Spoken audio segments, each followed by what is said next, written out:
Hi, how are you? My name is Engineer B. Singh. Let us we start thermodynamics, basic thermodynamics.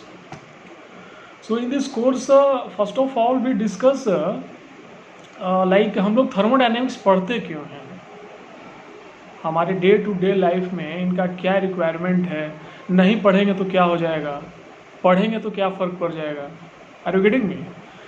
Actually, in the engineering thermodynamics, we have to study the thermodynamics in such a manner we design and we instruct and we understand the basic things in the industry, which is directly linked to the applied thermodynamics approach.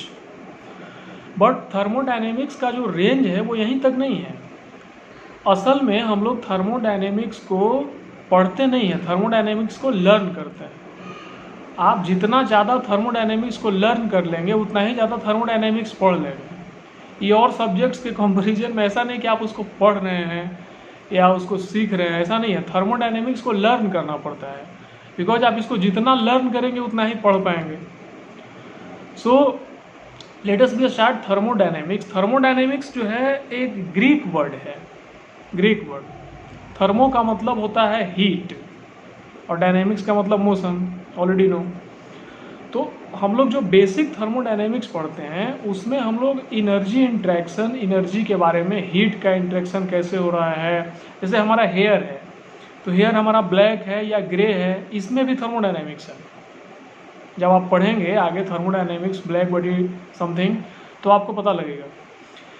खैर, तो जो हम लोग thermodynamics में पढ़ते हैं like force हो गया, थर्मोडायनेमिक्स हो गया, तो थर्मोडायनेमिक्स का बेसिक जो हीट का जो ट्रांसफ़र है, हीट का इंट्रैक्शन है सिस्टम में, सराउंडिंग में, सिस्टम से सराउंडिंग, सराउंडिंग से सिस्टम, और ये किन तरीक़ों से होता है, means how, what is the approach, what is the process for applying this type of things. So हम लोग इंजीनियरिंग थर्मोडायनेमिक्स में इन सारी चीज़ों के बारे में स्टडी करेंगे. तो एक, this is my frequently request to all of my students that only thermodynamics you have to concentrate only for the learning of these subjects, because this subject is extremely conceptual but it is quite easy in comparison to all the subjects. So आप इसको जितना ज़्यादा learn करने की कोशिश करेंगे उतना ही ज़्यादा थर्मो आपका अपना हो जाएगा. करेक्ट? तो हम लोग बेसिकली जो है थर्मोडायनेमिक्स को दो तरीक़ों से पढ़ते हैं, एक माइक्रोस्कोपिक व्यू और दूसरा मैक्रोस्कोपिक व्यू. माइक्रोस्कोपिक व्यू में जो है हम लोग पढ़ते हैं स्टैटिस्टिकल व्यू, और मैक्रोस्कोपिक व्यू में हम लोग पढ़ते हैं क्लासिकल व्यू. तो हम लोग जो जनरली जो पढ़ते हैं, जो क्वेश्चंस आ रहे हैं अभी जितने भी कॉम्पिटिशन्स में, या जो भी हम लोग के यहाँ वैलिडेशन है या इंडस्ट्री जो भी चल रही है, वो सारी चलती है अभी तक क्लासिकल थर्मोडायनेमिक्स से ही चलता है. करेक्ट?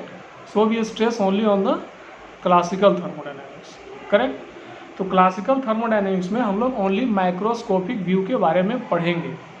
माइक्रोस्कोपिक व्यू का मतलब कि जैसे मान लीजिए कि प्रेशर है, तो प्रेशर को हम लोग डायरेक्टली मेजर कर सकते हैं ना, लाइक कितना एटमॉस्फेयर है, या अगर इसकी किसी दूसरे यूनिट में बार में लेना हो या जो भी हो. This is the microscopic view. इसका माइक्रोस्कोपिक अप्रोच ये कहता है कि लाइक प्रेशर में जो उनका जो भी गैस, जिस गैस के कारण भी प्रेशर एग्जर्ट हो रहा है, जैसे आप इंडस्ट्री में जाते हैं तो मोस्टली जितने भी गैसेस वहाँ पर इंडस्ट्री में जो एग्जर्ट हो रहे हैं या इमिट हो रहे हैं, तो उन गैसों का अगर माइक्रोस्कोपिक व्यू करें, उनमें जैसे मॉलिक्यूल का इंट्रैक्शन कितना है, मीन फ्री पाथ होने की वजह से क्या हो रहा है, तो इन चीज़ों का डिटेल डिस्क्रिप्शन को कहा जाता है माइक्रोस्कोपिक व्यू. तो हम लोग अप्रोच करते हैं डायरेक्टली क्लासिकल मैकेनिक्स के बारे में, सॉरी माइक्रोस्कोपिक व्यू, जिसमें हम लोग क्लासिकल थर्मोडायनेमिक्स को पढ़ते हैं. लाइक उसमें हीट इंटरेक्शन कैसे होता है, हीट हो रहा है तो कितना हीट हो रहा है, उसकी स्पेसिफिक हीट कितनी है, इनर्जी कितना इंटरेक्शन हो रहा है, किलो जूल में कितना जा रहा है, उसका इंट्रोपी कितना है, इंट्रोपी जनरेट हुआ तो कितना हुआ, like why entropy has been generated, या इंट्रोपी अगर नहीं जनरेट हो रहा है तो क्यों नहीं हो रहा है. Means in the entire thermodynamics we approach only microscopic view. Correct? तो इन थर्मोडायनेमिक्स में हम लोग माइक्रोस्कोपिक व्यू को स्टडी करते हैं. अब इनका कई तरीका है. जैसे फर्स्ट ऑफ ऑल समूचे थर्मोडायनेमिक्स में we have to study system and surrounding. If you have the well understanding of system and surrounding you can get all the thermodynamics. Like in chemistry, जैसे उसमें कहा जाता है कि अगर आप मोल पढ़ लिए तो पूरा केमिस्ट्री क्लियर. फिजिकल केमिस्ट्री की बात कर रहा हूँ. जैसे उसमें हम लोग के सर कहते थे कि अगर मोल गोल हुआ तो पूरा अगर आपने मोल नहीं समझा तो पूरा केमिस्ट्री गोल हो गया. In the same manner, like in thermodynamics, you have to study the system and surrounding. Correct? समूचे थर्मोडायनेमिक्स में सिस्टम और सराउंडिंग का बड़ा इंपॉर्टेंट रोल है. आप इसको आइडेंटिफाई कर लेते हैं then it is quite easy. Correct? तो हमारा जो सिस्टम है वो बेसिकली दो तरह का है. First one is control mass system and second one is control volume system. Correct? Why we prefer the word control? Are you getting me? ये थर्मोडायनेमिकल टर्म है. किसी भी थर्मोडायनेमिकल रिलेशन को अंडरस्टैंड करने के लिए हमको thermodynamic control mass and control volume में डिवाइड करना पड़ता है. जब तक आप उसको डिवाइड नहीं करेंगे तब तक आप उसकी स्टडी नहीं करेंगे. जैसा कि मैंने पहले ही कहा कि इसको जब तक हम लर्न नहीं करेंगे तब तक आप उसमें क्विट नहीं कर पाएंगे. मतलब उसको बहुत ज़्यादा ब्रॉडली नहीं समझ पाएंगे. तो जितना ज़्यादा समझेंगे उतना ज़्यादा थर्मोडायनेमिक्स आप उसके मास्टर हो जाएंगे, क्योंकि एक्सट्रीमली कॉन्सेप्चुअल चीज़ है पूरा का पूरा. तो first of all we let us discuss like जैसे कि मैं आपको बता रहा हूँ यहाँ पर ये जो चीज़ें हैं. सिस्टम है, first one is control mass system and second one is control volume system. Correct? तो फर्स्ट ऑफ ऑल सिस्टम का क्या मतलब है? इन मैथमेटिकल टर्म में हम लोग अगर कहें तो जैसे एक सॉलिड बाउंड्री है. बाउंड्री जैसे कोई भी बाउंड्री आप देखते होंगे, जैसे जो भी बाउंड्री, जैसे मेट्रो स्टेशन का वो बाउंड्री होता है जहाँ व्हीकल वगैरह पार्क करते हैं, तो उसका एक सर्टेन बाउंड्री है. तो जो टर्म है inside the boundary and outside the boundary. तो जब हम सिस्टम की बात करते हैं, मीन्स कंट्रोल मास सिस्टम की बात करते हैं, तो बाउंड्री के अंदर कुछ मैटर होता है. मैटर मीन्स पार्टिकल होता है, कोई भी गैस ले लीजिए. ठीक है? तो उस गैस में जब एक बाउंड्री आपने एग्जिस्ट कर गई, तो कंट्रोल मास सिस्टम में जो बाउंड्री है वो रियल बाउंड्री भी हो सकता है, इमेजिनरी बाउंड्री भी हो सकता है. There is no any restriction, but mostly boundary का होना मस्ट है. तो कंट्रोल मास सिस्टम की ये प्राइमरी प्रॉपर्टी है and it has been asked in several times in the examination like engineering services and GATE bar anything. कहीं भी interview में पूछा जाता है कि कंट्रोल मास सिस्टम में जो सॉलिड बाउंड्री है उस बाउंड्री में सिर्फ और सिर्फ क्वांटिटी मैटर करता है. बाउंड्री के अंदर जो भी गैसेस हैं, एनी टाइप ऑफ गैस, उसका पार्टिकल मैटर करेगा. और बाउंड्री के बाहर जो हमारा, जैसे suppose this is the system and matter is already existing in this and this is the boundary. Are you getting me? This is the boundary, and outside the boundary it is the surrounding, but inside the boundary it is only system, not surrounding. Outside the boundary this is the surrounding. Means system का effect जहाँ तक है, ऐसा नहीं कि समूचा surrounding ही हो जाता है, ऐसा नहीं है. सिस्टम का जहाँ तक इफेक्ट है that is called the surrounding. And inside the boundary this is the system. तो इसकी एक प्राइमरी कंडीशन है for the control mass system. You have to remember one thing. In the control mass system mass and identity, जो भी gas है उसकी मास और identity दोनों फिक्स्ड होती है, और इनर्जी का जो इंट्रैक्शन होता है वो एग्जिस्ट करता है. इनर्जी इंट्रैक्शन का मतलब क्या कि जो सिस्टम है, जैसे ये जो सिस्टम है, जो हमारा बाउंड्री है, like this is the real boundary या imaginary, that doesn't matter, but boundary formation is already essential for control mass system.